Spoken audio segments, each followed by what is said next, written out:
Hi, welcome back to Women Warriors of the Word and today's 5 Minutes of Faith.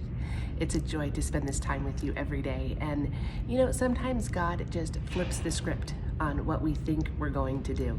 I have started this video now 5 times trying to remember the name of the woman in Genesis whom Sarah gave her husband to.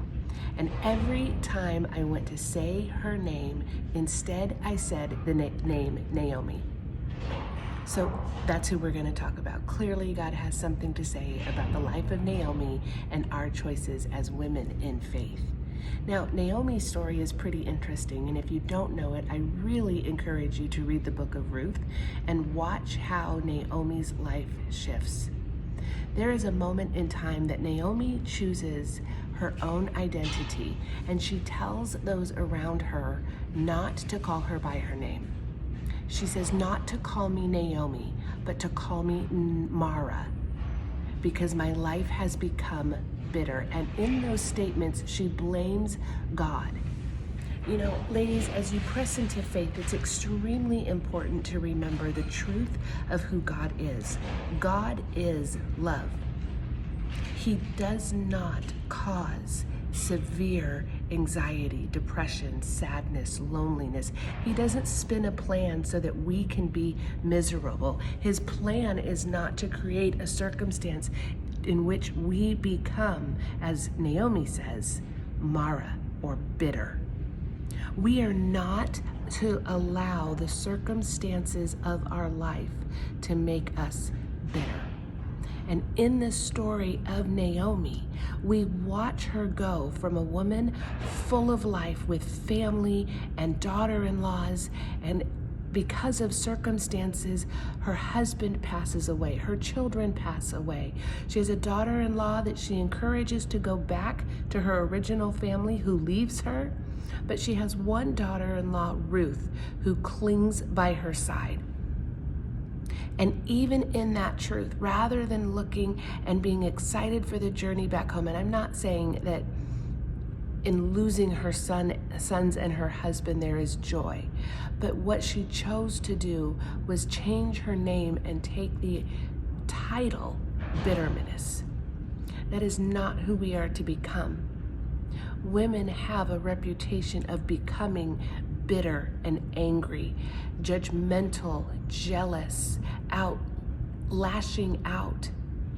And Naomi is an example of what not to do. We are not to push people away. We're not to call ourselves something that we are not.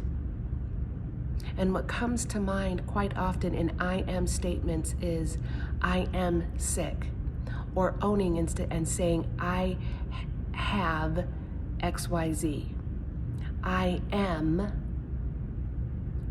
depressed. I am sick. I am miserable. I am angry. I am just a bitter woman. I am selfish. I am. And the world just needs to deal with it. And that's what Naomi was telling everyone who cared and loved her when she told them to call her bitterness.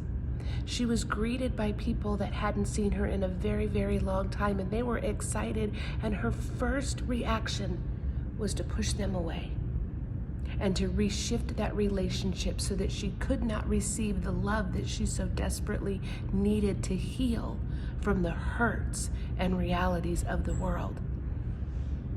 So as we walk, as we choose faith, we have to choose what we call ourselves. We have to choose how we interact with the people around us, and we have to choose with intention if we are going to open up and let them in, or if we are going to close down and keep them away. Does that mean we have to open up? Yes. Does that mean we have to forgive? Yes. Does that mean we'll never be hurt? No. And we can say, I'm going through a period of depression. I'm feeling sick. I'm battling cancer. I'm going through, we can change the script of our words, and we can choose who we open up to with wisdom. But to choose bitterness, anger, anxiety, and depression as a name, we should never do. That is not what God calls us to do. That is not who God calls us to be. And as women of faith, we are called to walk according to the truths of the scripture. There was a way for Naomi to speak her truth, to say, I am very sad. I have lost my sons and my husband, and I'm coming home with my daughter-in-law, and in her I find joy. And it turns out that that's exactly how God uses that daughter-in-law. But we have to allow those in our lives so that we can shift out of the negative and into the promises of God. Until next time, walk by faith, and remember, God's plans are always for good.